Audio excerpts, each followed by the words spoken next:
Hi, and welcome to the Bible Tribe with Seeing Deep Ministries, where we see deep in a shallow world and overcome the battles of the mind with the Word of God. We want judgment for those who have harmed us or others we care about, yet want grace for our own sins, right? When it seems like people get away with sin, we remember that we did too. We're reading today from Psalms chapter 74 through 76, and the verse of the day is Psalm 76, verses 8 and 9. You caused judgment to be heard from heaven. The earth feared and was still when God arose to judgment to save all the humble of the earth. In context, the psalmist longs for God's deliverance from the suffering that God's people have been enduring. He looks to the time when God will set things right.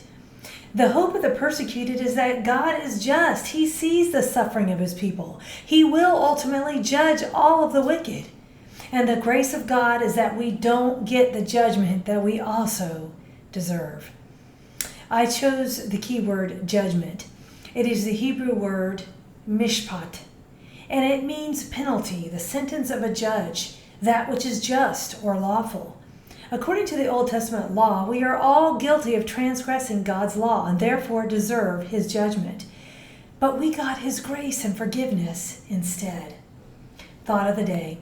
God's grace does not end with us. Give it to others. An application. Give grace to others that you have received. Friends, judgment is coming, ready or not.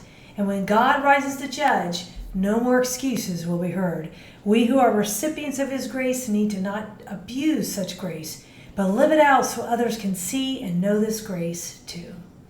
Go with God and his precious word, friends. Tune in tomorrow as we head back into the book of Proverbs.